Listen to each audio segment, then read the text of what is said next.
From Grooveview Studios in Columbus, Ohio, this is Getting the Brand Back Together, a podcast exploring the interdisciplinary art of banding, branding, and business building.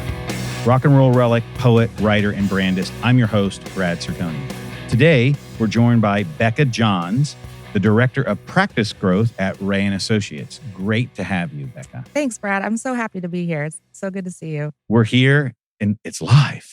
We're in person. Yeah, the last time was, I think, in Cleveland, when the pandemic hit, we were doing a podcast on the road. Yeah, we were actually sitting there recording the podcast when I got a news alert on my phone that the World Health Organization declared it a pandemic. Yes. And there were cases in Cuyahoga County. Those were the first cases in Ohio, and there we sat. I got in my car, got the same alert. I was going to go see some friends downtown, if you remember. Yeah. And I said, nope. I got to get back to Columbus. Yeah. Yeah, that was crazy. That was a memorable day. It was. This is absolutely a highlight to have you on. So I'd like to talk about, first of all, a little bit about your background. You have been at Rea 16 years, correct? Yep. And I also know that for our listeners out there, Rea Associates is a business consultancy and accounting firm. They're positioned more as a consultancy, which we're going to get into today. And Becca has been a huge part of that. And they have 16 locations in the state of Ohio, about 400 employees and about 15,000 clients. They are a top 100, I think you said around 80th largest firm in the U.S. And I learned, Becca, that you were named to Accounting Today's list of top 100 most influential people in public accounting. That is awesome. Yeah, thank you. And of course, I got no text on this. I got no emoji, nothing. Yeah. So, and I know this year you're the board president for the Association for Accounting Marketing, correct? Yeah. Well, my term actually ended June 30th. So, so how did it go? It was, it was a challenge. We are currently without an executive director. And, leading the organization through a pandemic was difficult, but we got through it. I learned a lot. I had a lot of fun. I made some great connections. I'm glad I did it. That's awesome. Yeah. That's awesome. Yes, I've done that a few times on various boards, not to this level. And, your heart's in the right place, but then you think sometimes, what did I just take on? Right? It's like having two jobs. It is. It really is.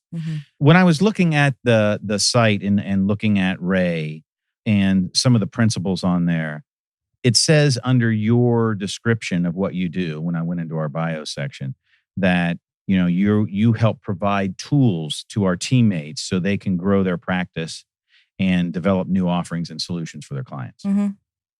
And so when we talk about tools, just as an overview from the marketing department, if you will, at Rea, what are some of those tools? And I love this idea that we're utilizing these tools so they can grow their practice, almost like it is a practice and one of their expertises inside of a practice, right? Yeah, absolutely. And so is that how you guys view it, first of all?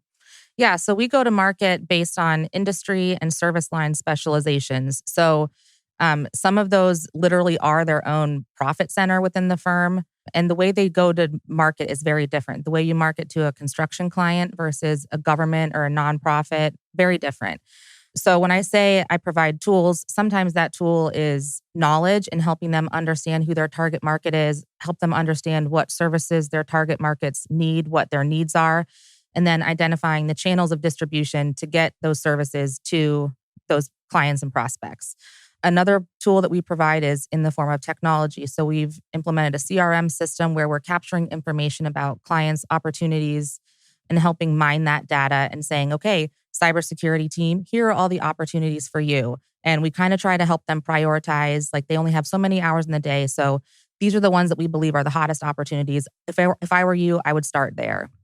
That's great. So you begin with a strategy, and then those service lines, as they segmentize their way to market, you actually will give a recommendation on maybe what might be most profitable for the company and most worth their while. Yeah, and we can see what pages they're visiting on the website. So if we notice that a client is visiting pages about HR consulting, we tell them, find a way to work this into the conversation. Please don't say, I saw that you were reading this article on our website. Right. And if you ever notice you get some targeted messages, that's exactly why. But it is good for our listeners to know. And you're saying from a brand perspective, Rea wants to use the right language when coming back to the prospect or client, so it doesn't feel, like you said, just behind the curtain. Yeah, and we also want to tailor our messages as much as possible and give people relevant information, relevant content that speaks to their issues and their needs that they're facing. A manufacturing client doesn't want an article about how to improve their nonprofit organization. We try to segment that as much as possible. Right. Good point. One thing I want to talk about is what I think is the uniqueness of the Rea brand and the way it markets as a professional service firm. Mm-hmm. We've represented a number, whether it's legal, whether it's banking, whether it's pure financial, whether it's investments, or whether it's accounting or business consultancy in your instance. But talk a little bit about how you respect the employee first at Rea from the inside out, because we believe, branding has two major avenues. One is customer first, and the other one on the other side internally is the fit with our teammates. Mm-hmm. And I just bring this up because, in full disclosure, we do a lot of branding and marketing and content services for Rea and have for quite some time. But what's most impressive about the company to me, in my expertise, is how sensitive you are to branded communications and how you treat your people. Mm-hmm. So first, talk to us a little bit as a professional service firm, why you respect the relationship with your employees so much. Yeah. So, in our strategic plan, we have 4 cornerstones. They're people, clients, growth, and firm. And everyone will agree that people is the most important cornerstone. And that's not to say that our clients are not important. Actually, the reason why people are so important is because if you take care of your people, they'll take care of their clients. So, we just believe that if you have happy employees, if you have productive employees, they're going to enjoy doing their work. They're going to work together. And that makes us a stronger firm. It makes us a stronger community. And we're able to serve our clients better together. Right. And what's interesting about that, as I said at the top of the podcast, there's 16 locations throughout Ohio. And culturally, though, and some are smaller towns, some are larger cities like Dublin, as Mm-hmm. the case. But what's amazing is the culture does seem to be embedded throughout all of them. And you and I have spoken off mic at other times, and it's a very interesting thing. And so I'm just putting myself in your shoes as a brand marcom person or just straight marketing communications. How do you keep it so individualized, people-centric, Mm-hmm. and at the same time keep a discipline of the brand the same? I mean, the reason Google has a Google campus is to create unity, Mm-hmm. right? Not fragmentation. It's almost like, I'm not saying that you guys are comfortable with fragmentation, but you're okay being separate, if you will, like micro brands Mm-hmm. inside the master brand. And I think you shared with me that, oh yeah, Brett, it's called Big Rea and Little Rea. Mm-hmm. Okay, so tell us about your approach in branding internally for the company. Who's Big Rea and who the hell's Little Rea? Yeah. So, we want to operate as one firm, and there are certain things that we want to be consistent across the firm. We want to provide consistent client experience. We want to have consistent business development processes, but we also know that each office has its own unique personality. Some of our offices have maybe 10, 15 people in it. Some have more than 50. So, of course, there's going to be differences. And like you mentioned, some are in small towns, some are in bigger cities. So, at first the culture kind of was just by luck, I guess you would say. But more recently, we've been more intentional about it. We have an internal communications team that works on pushing out messaging to the firm. We're regionalized now. So we have 4 regions. So that kind of helps us act in fewer, larger units than 16 separate offices. We're 4 regions. And those are each led by a regional president. So there is some consistency that we're working on. And that's kind of what we look at. Big Rea versus Little Rea is, here's the firm as a whole. And then we also recognize that each office has their own characteristics that make them all unique. Sure, their own brand personality. Mm-hmm.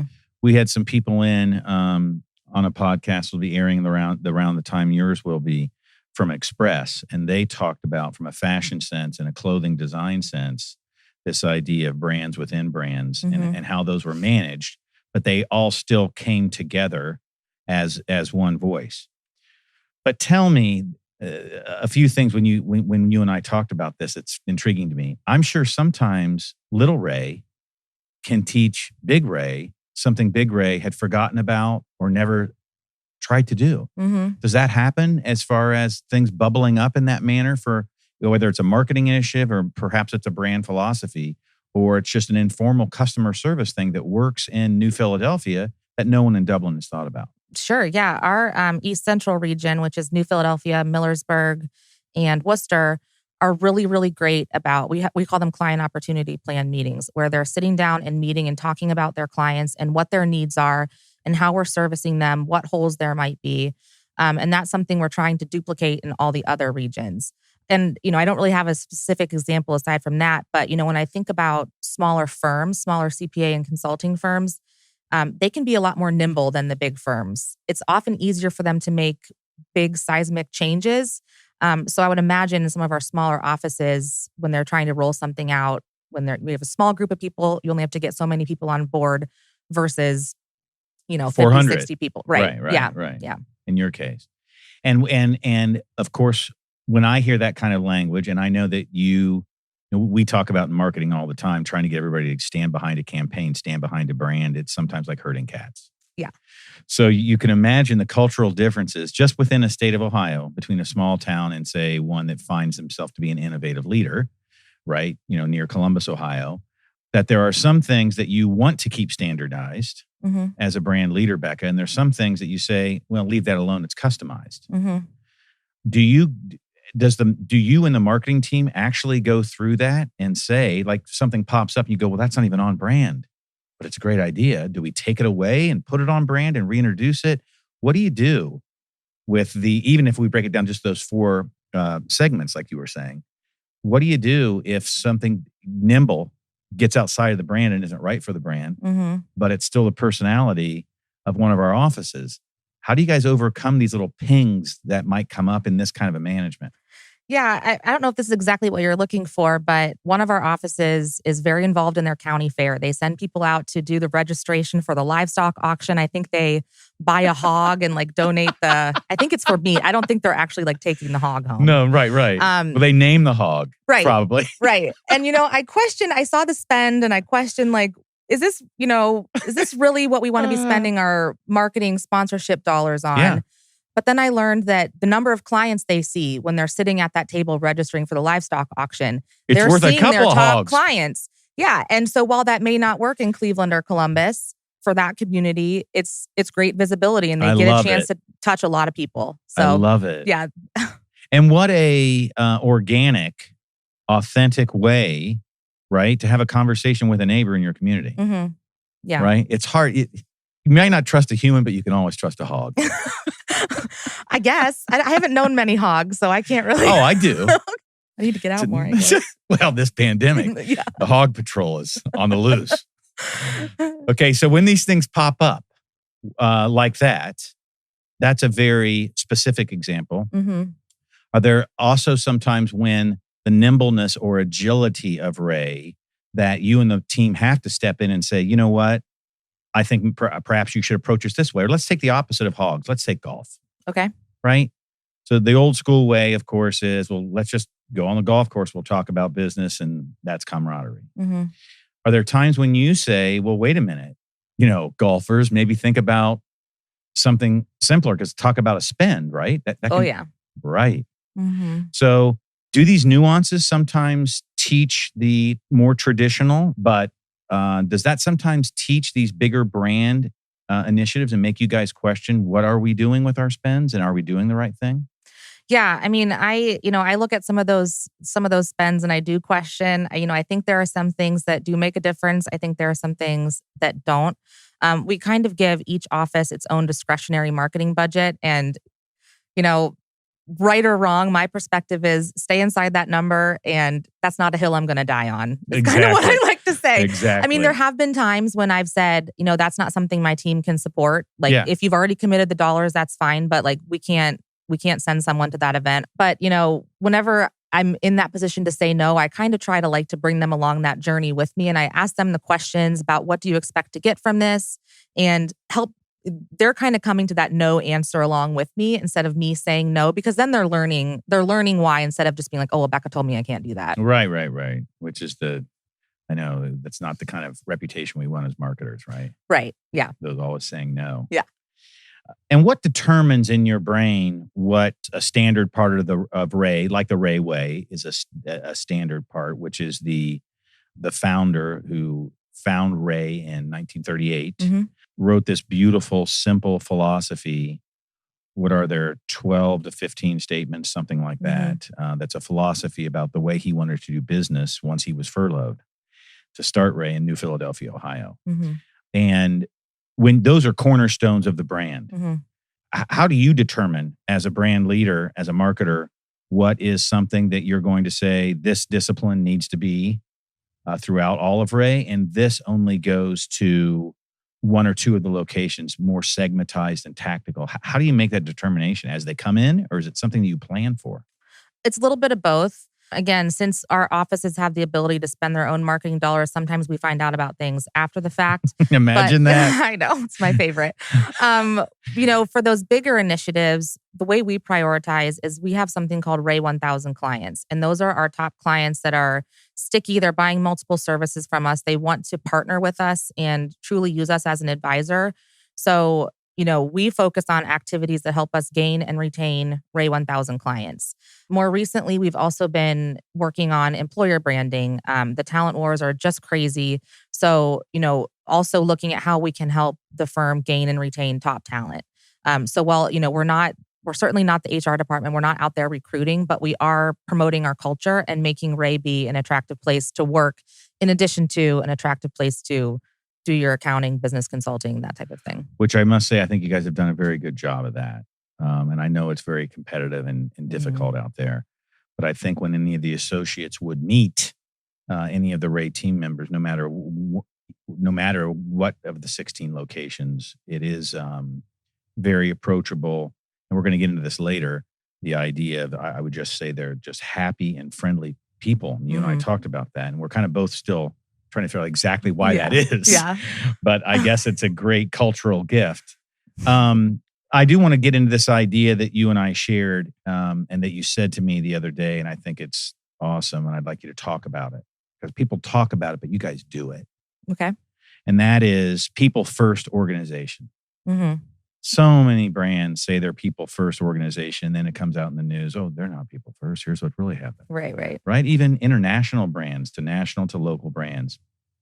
How do you perform as a brand putting your people first?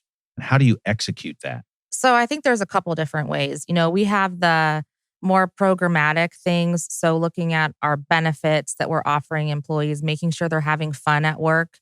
And then there's also on the development side, making sure that they have the tools and the knowledge they need to do their job and to do their job well. There's a line in the Rea Way that says raise up leaders. And that's not just a line in the Rea Way. That's truly something that we try to do. We have several different advisory groups throughout the firm. We have a young professional advisory group, a manager advisory group, several ones that they meet quarterly, and they meet with the CEO. And they talk about, what issues they're having that maybe are preventing them from doing their job to the fullest extent, what ideas they have to help improve the firm. And that information is going straight from their mouth to the CEO's ears. And that's not something that he just walks away from that meeting and goes on. Like, they really do consider that, and they think about, how can we make this be a happy and productive environment for every single person that works here. So that's amazing to me that there's not a buffer. 400 employees. And I know that they get put on advisory committees, but quarterly, the CEO's door, presently it's Don, the CEO's door is open. And the brand is actually doing feedback loops just to keep the employee, the associate, happy and voiced inside the company. Yeah. And, Don's headquartered in our New Philadelphia office, but he's, pre-COVID at least, maybe starting now, travels to other offices all the time. Right. And he makes a point to go around and talk to people. And, he may be wearing jeans and sneakers that day. And having that just informal interaction with the CEO, and, he'll ask, how are things going? Is there anything you need? And I think that's just so important. Our regional president here in Dublin, if he finds out that your chair is uncomfortable, he'll get a little bit mad at you that you haven't spoken up and said, "Hey, can I get a better chair?" But something as simple as that, like he just wants you to be able to do your job well, because they really do care about the employees. Right. And the belief is, and you guys have a phrase for this internally. We call them famous people.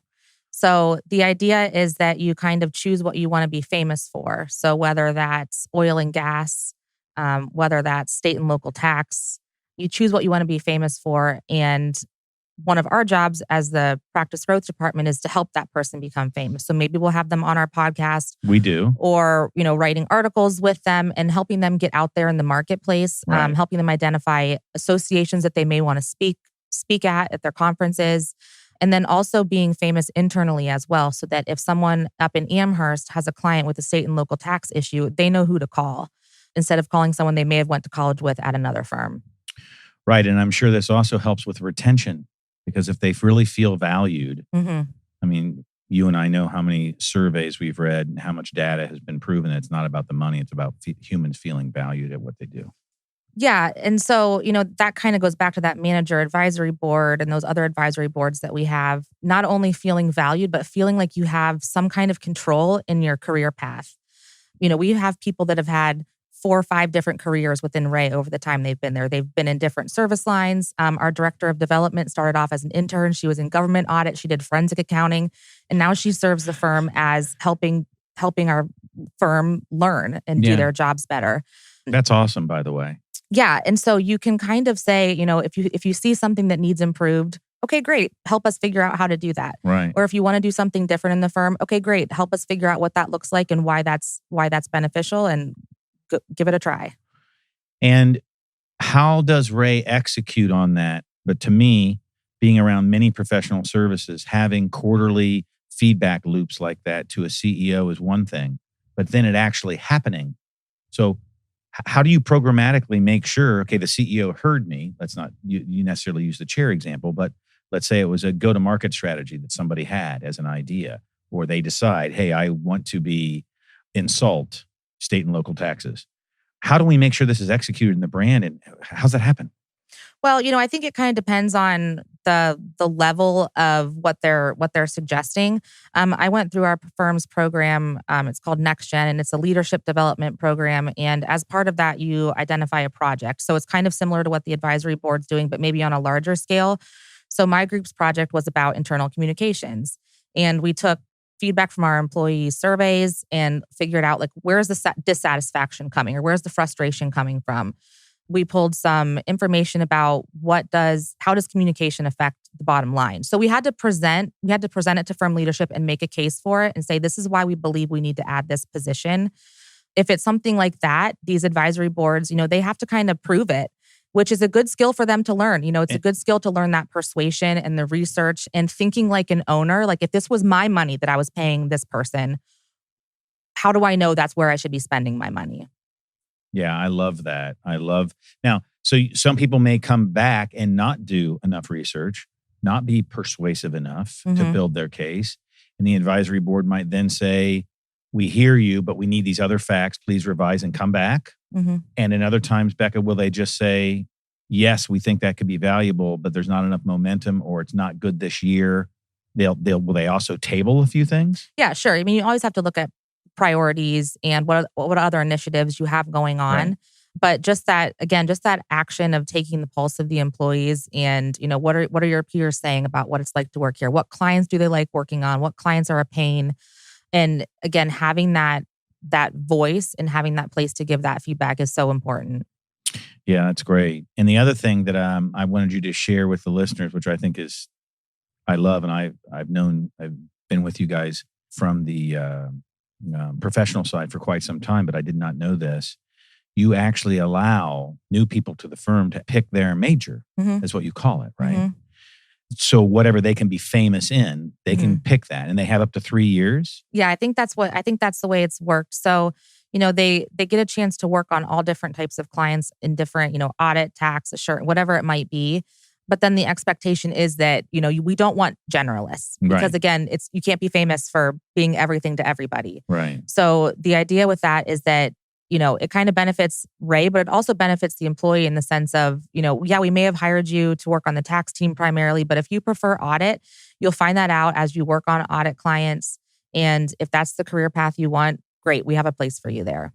That's very impressive that you guys do that. Now, this feedback loop that we were talking about earlier, and this idea of picking a major and becoming a famous person inside the brand, where did those concepts come from and how long have they been around?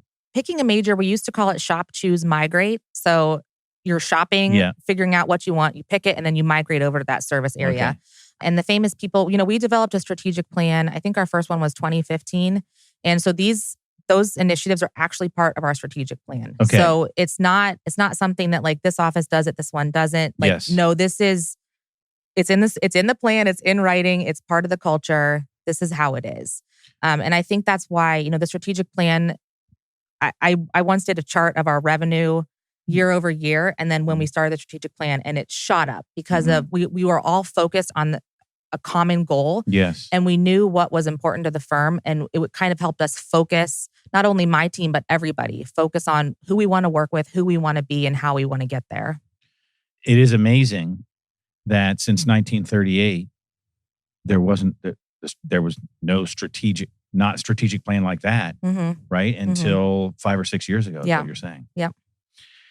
And that's true of many successful companies and brands. Yeah. But you still saw when you did implement something this strategic that you saw amplification in what was happening in the business. Yeah. And I would also say that we're in the process of rolling out our third version of that strategic plan. So having a strategic plan is great, but it needs to evolve along with the company. So take a look at it every few years and update and change some things. And you may have to take some things out that didn't really get off the ground. Right. It's okay. Yeah. And you may be like, great, we accomplished that. Let's take it out and focus on something else now. Right.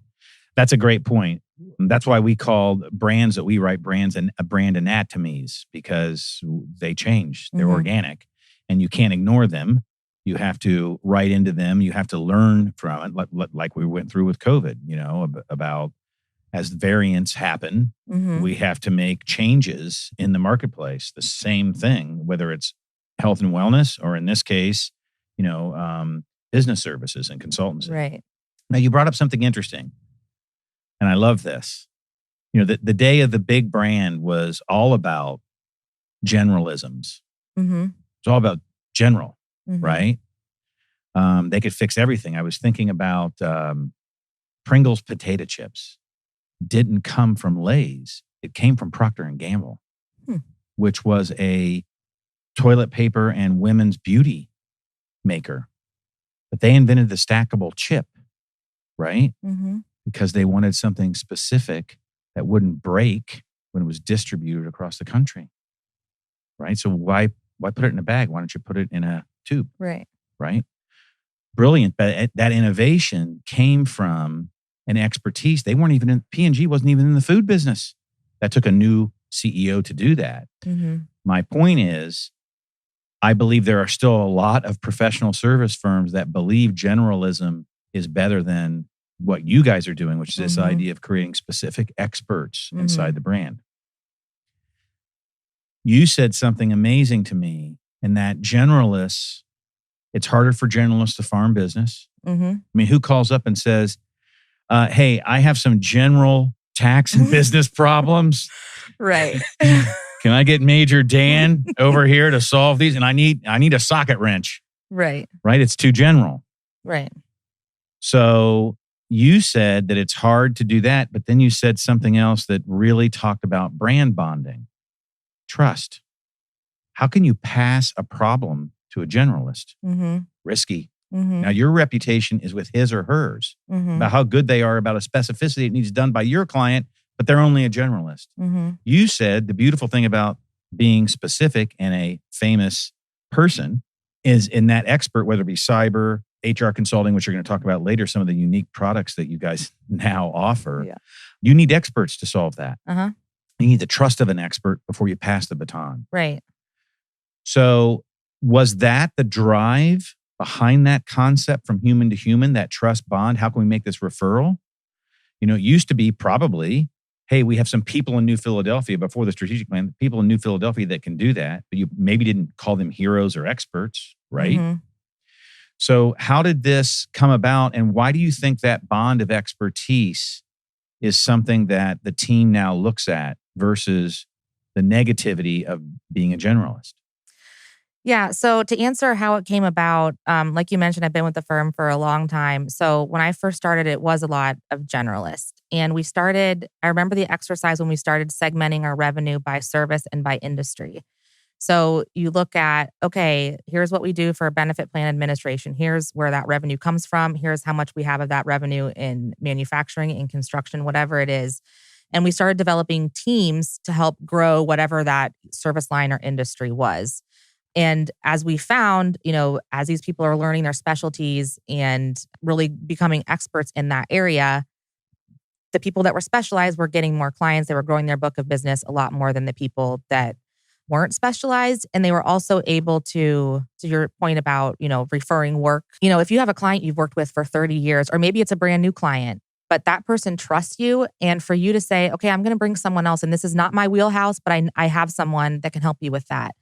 Hey man, I have a client that I need help with. Please don't screw this up. Right. Not only from a client service standpoint, but you can meet these needs, right? So that's what we're really trying to do, is build a bench of people that can give clients holistic service. And I think the importance of being famous internally at Rea, not only here's what I can do to help clients, but here's who I am as a person. Mm-hmm. And here's what I care about. And even though we have 16 offices and our people may not see each other more than once a year, if that, it's important to still get to know each other so that when you have a need, you know who to call and you know that person's not going to drop the ball for your client. Yeah, I think that's hugely important. And I love what you said about, a bench of players and holistic services, one expert at a time. Mm-hmm. That's what you guys are doing. Mm-hmm. And I think about my relationships with your firm and the many different personalities and their expertise. I mean, some of them are absolute oppositional, right? But wow, I don't know what I would have done. I probably had to go to another firm. Yeah. I probably would have reached out someplace else if you guys hadn't had that expertise in-house. And the other thing that I respect about that is the brand doesn't peddle the expertise. Right. It doesn't. Right. And that's very smart. It's there if you need it. It's like what we learned in COVID. You said there's no experts in COVID. You guys can't be out calling yourself experts about, hey, what do we do? You know what to do. What? What? Exactly. Exactly. So you couldn't use the word expert there. You had to say we're your helping hand, right? We're your support system for whatever you need. Let's do this together and uncover it. Yeah. So I think that's just stellar. And I think you guys do a wonderful job at that. And I can tell you from the agency business. So an agency back in the day, that's what they did, is got the budget and did anything. Mm-hmm. Now there are, web-only agencies. There's SEO agencies. There's podcast agencies. There's new media agencies. There's media buying firms. That idea of a generalist as an agency, now there are agencies like Publicis Group that are conglomerates, but they still don't break apart those sub-phylum brands to do the specified work that qualifies them as an expert, exactly the model that you guys are using. Yeah. I mean, my clients, your clients are getting more sophisticated. Every business should be getting more sophisticated. So people are looking for those specialists. And, one thing that Rea really holds closely is that, there's a lot of consolidation in the accounting industry. So a lot of mergers and acquisitions happening. And we want to remain independent. And those firms that are not adapting to that and not specializing and not evolving along with their clients are the firms that aren't going to survive. So, part of it is just looking forward ahead and what do we need to do to survive and thrive? And, if our clients need this specialized knowledge, then by God, we need to be the ones to provide that to them before they go find it somewhere else. Right, exactly. Now let's talk about this idea of, for a minute, this power to the people. So we've talked about internally what that's done to the culture. And we'll talk about this emotionally later in the podcast. But so you create these famous people, you put them on their own track of empowerment and discovery, right? You infuse a loop that they can report back to the CEO quarterly to make changes. You even said the strategic plan that was adopted in 2015-16, you've already iterated that 2 or 3 times. So there seems to be this feeling of individualism and democracy happening. Yeah. Right? Individualism in the career, but democracy towards the brand and who they serve. So how does this relate back to the customer? I understand that if the employee is happy, then they'll probably serve the customer better. But we spent a lot of time talking about this internal power. Tell me how you think this feels to the customer externally. Yeah. Well, so the client experience is something that you hear more and more in the accounting industry. At first, firms differentiated themselves by, I'm the firm in Dublin, Ohio. If you need an accountant, I'm in Dublin. Because you're going to have lunch at the old Bag of Nails, so stop on by. Then it was like, okay, I'm a tax accountant. I'm an audit accountant. So you went to whoever you needed. Then the next differentiator was your industry specialization.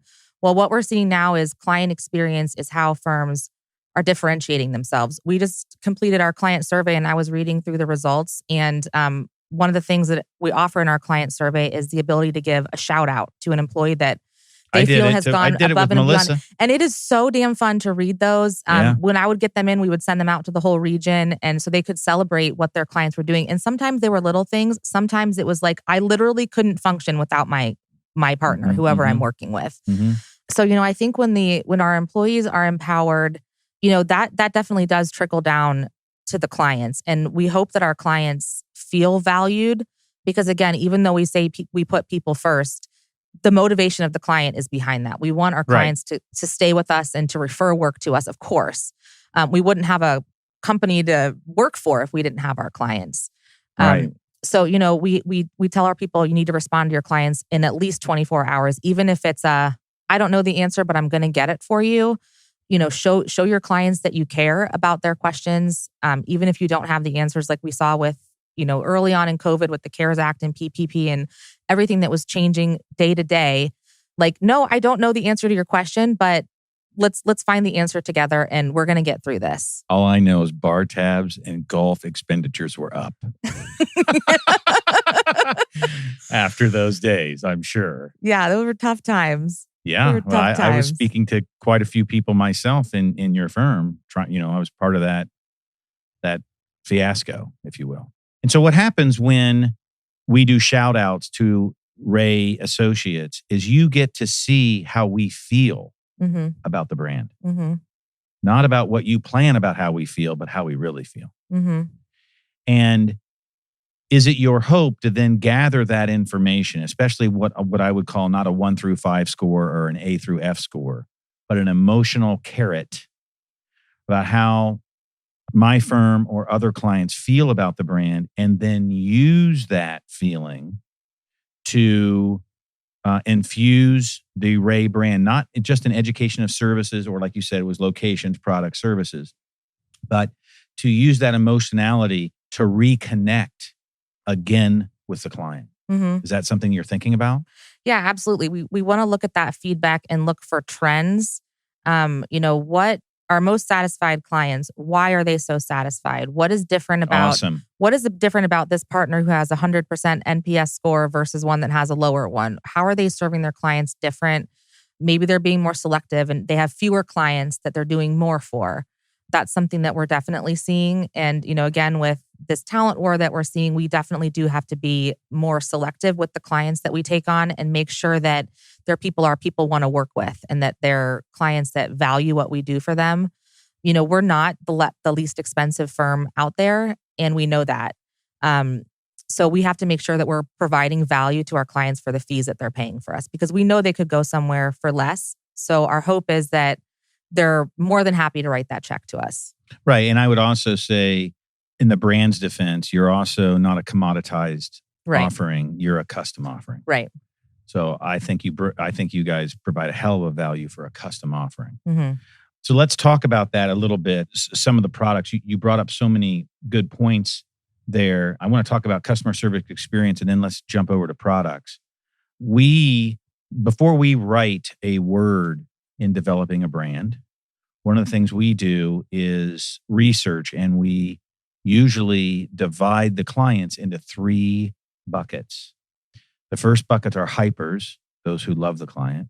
The second bucket are nonchalants, those we're not sure if they love the client. And then we interview B-backs. And the B-backs are those that we thought loved us, but wouldn't go on a second date or something went wrong.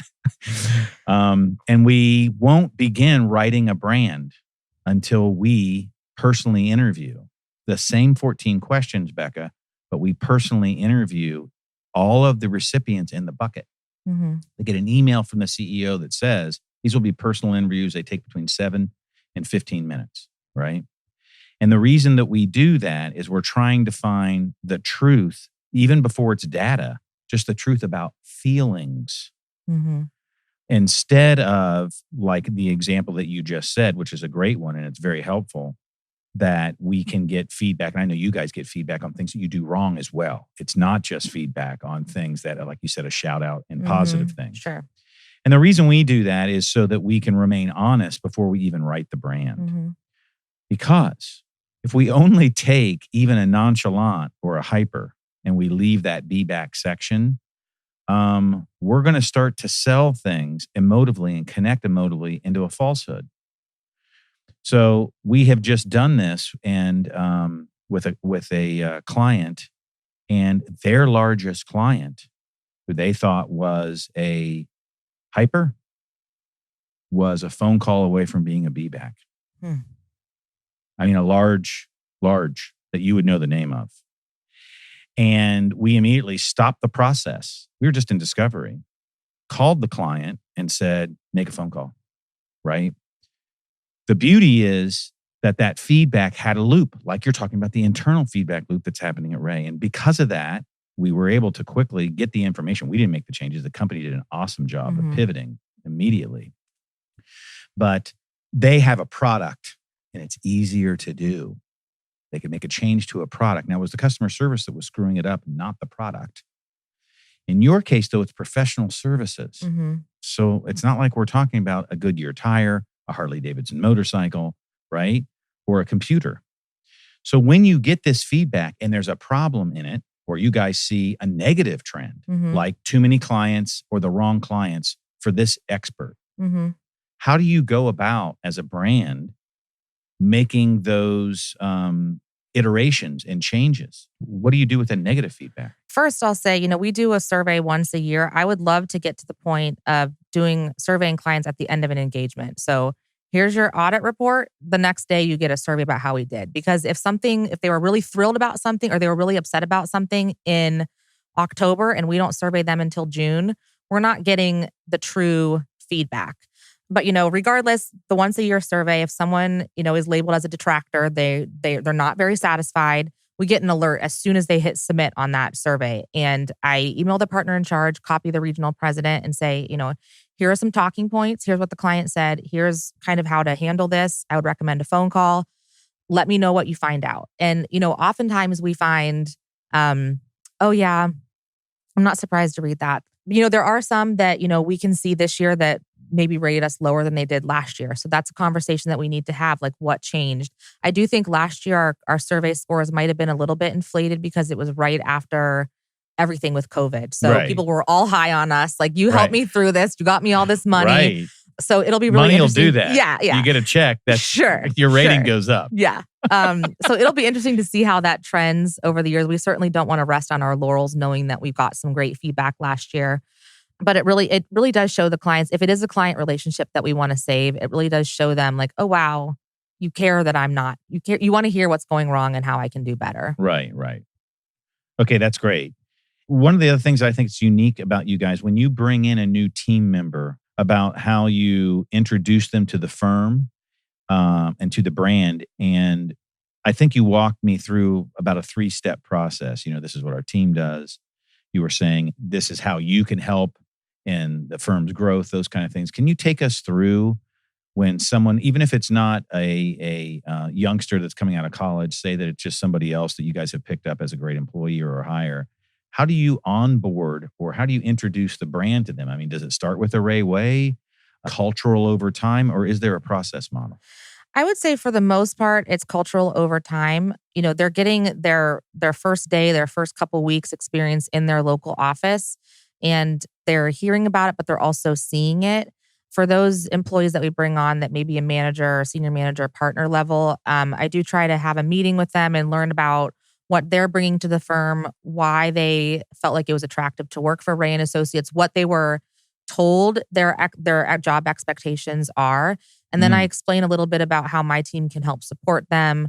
I may have to walk them through how to use our CRM system, but we really want to, kind of customize those conversations a little bit based on who the person is, what office location they're in.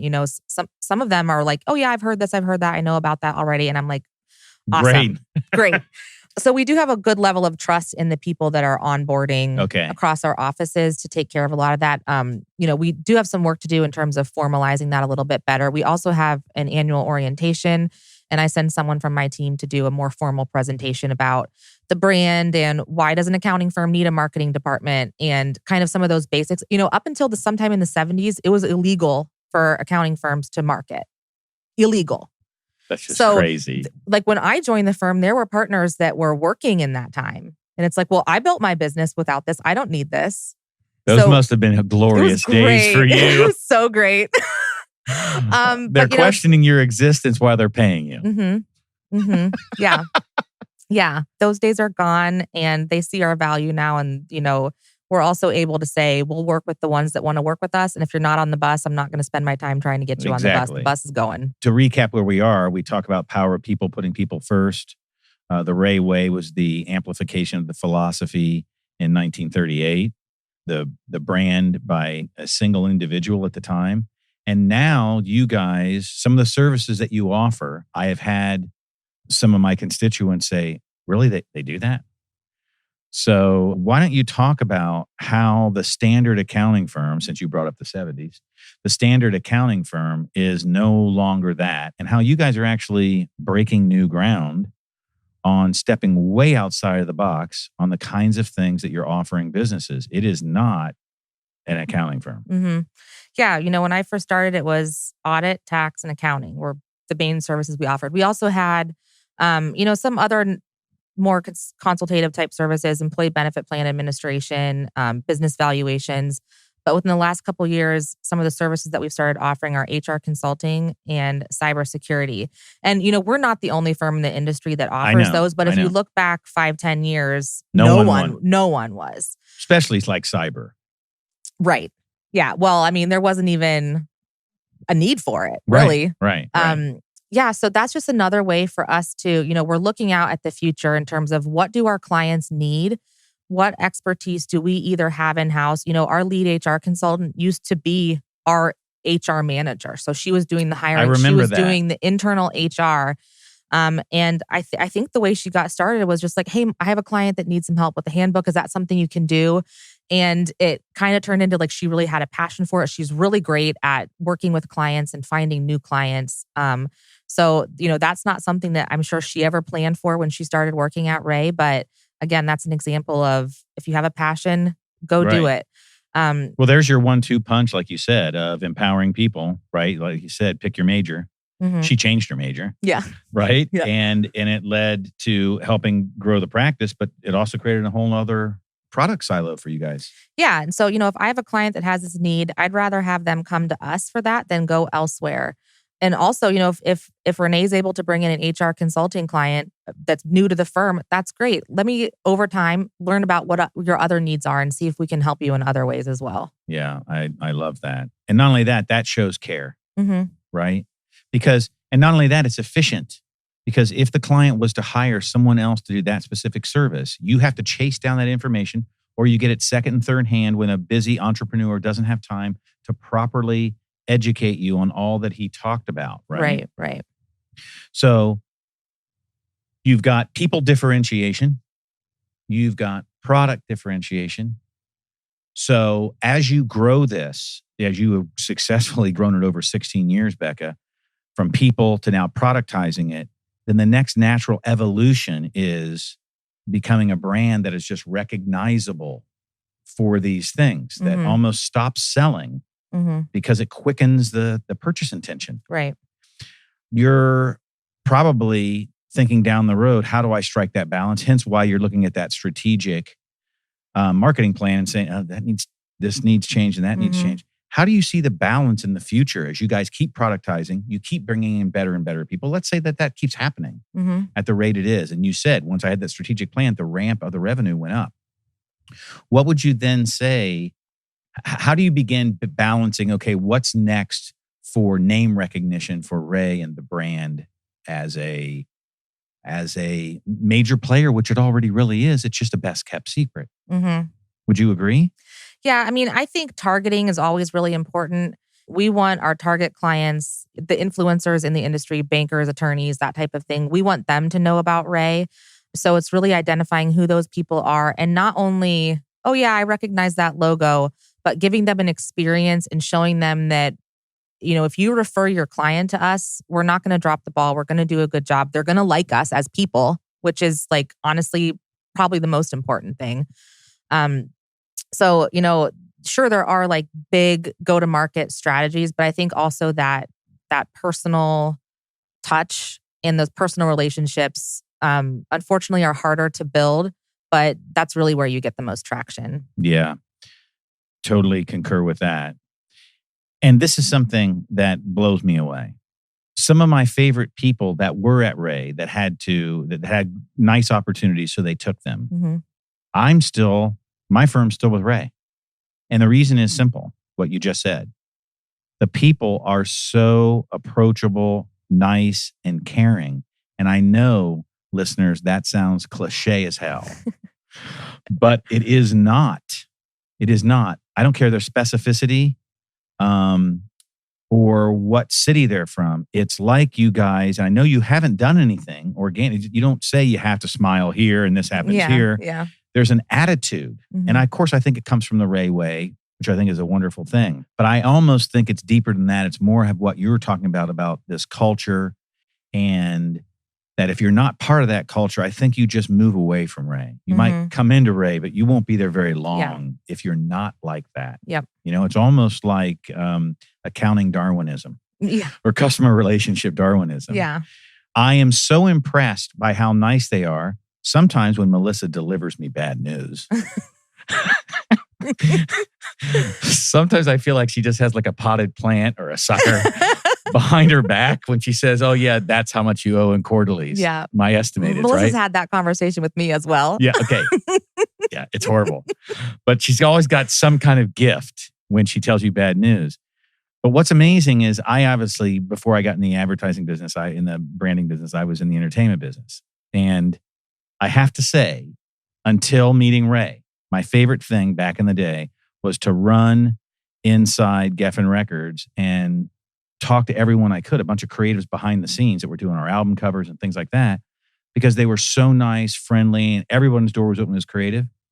And I think I told you the other day, Rea has taken that bar and moved it up. For me, I have more fun in just communicating with every touch at Rea than I ever did in my rock and roll days at Geffen Records. So I think that approachability is a big part of the brand. I think you guys have done a wonderful job. Now let's talk about Dolly Parton and Doughnuts. I love Dolly Parton. Doughnuts are okay. Okay, but from a music standpoint, because you know, I always think that a great brand, just like a great band, it's an orchestra, it's a symphony they do together, right? So as our listeners know, before each guest comes on, they fill out a brand personification form. And on that form, they personify the brand through various questions. And of course, 2 questions were asked. Favorite food forever. And you wrote on behalf of Rea, Doughnuts. I did. And of course, performer or band or performing artist, you wrote Dolly Parton. Tell us about those 2 answers. So, you know, I'm an overthinker and I was really struggling with the food one. And I was like, well, you know, we have pizza in the office sometimes, but pizza doesn't really feel like our food. And then I thought about donuts. You know, you show up to someone's office in the morning, maybe you're going to visit a client, you bring a box of donuts. Or someone, you know, is driving by Krispy Kreme on the way to work and they bring a box of donuts and they send out an email to the office, donuts in the kitchen. No one's ever upset to get donuts. And it's such a nice, It's kind of hospitable to say, I brought you donuts. You're starting someone's day off with a nice sugary treat. Exactly. How can you be upset about that? Yeah. So that is beautiful. And that's what I kind of just described about the Rea people. Yeah. Right? Yep. I don't know if everybody would agree with a nice sugary treat, but it is. I'm glad to see you. Here's a donut. Exactly. Now, what does that have to do with Dolly Parton then? What's the approachability Dolly on Parton, that brand? As you know, you did an exercise with our firm a few years ago and we talked about who is the band. And I think the one we came to the conclusion of was the Eagles. I just came back from a vacation in the Smoky Mountains. We spent a day on Dollywood. So I am high on Dolly right now. Of course, her music is phenomenal. But, thinking about who Dolly Parton is as a person, I don't know if you've ever been to Dollywood, but in the middle of the park, there is an exact replica of the cabin she grew up in. She was one of 11 or 12 kids, and it was a kitchen and a bedroom. I mean, I'm talking half the size of this room. Right. And to be who she is now and to be so kind and giving and positive, she's loyal. She's been with her husband since before she had any of that stuff. I know. She just got all dressed up and did something like... Oh, yeah. The Playboy bunny thing. The Playboy bunny. She has a sense of humor. I listened to, there's a great podcast called Dolly Parton's America. Yeah. And we were kind of listening to parts of that when we were driving home from Gatlinburg. And, she talked about people make the jokes about her appearance and she just has to learn to laugh about it. Mm-hmm. So she has a really great attitude. It seems like nothing brings her down. Mm-hmm. She's so generous and giving, that library that she created for kids that don't have books. She's just so inspirational in so many ways. I mean, I'd vote for her for president tomorrow. And I trust her. I don't know her, but I trust her. Right. And it was really interesting being in Dollywood. I didn't really know what to expect, but it wasn't Dolly everywhere. Right. It wasn't about Dolly at all, really. Right. I mean, there were here and there was merchandise, of course, but she had a diner named after the place where she had her first cheeseburger. So it was more about the people that she knew and grew up around and less about her. So the spotlight wasn't on her. So it didn't exploit her. Right. It told the story of her friends and family around her. Right. She has a bald eagle rescue in there. I mean, she just wants this place. It's like heaven in America. I know. I was blown away. Everybody should go to Dollywood. It'll change your life. But it is aligned with the Rea way. Yeah. That's how she's living her life. Mm-hmm. Right? Totally. That deliberate. Totally. She's a national treasure. She is. Well, that's very well said. Well, thank you very much for being on, getting the brand back together. Thank you. And congratulations again with all your success. And it's wonderful seeing you after 18 months. Yeah, you too. Very good. Thanks, Brad. Thank you.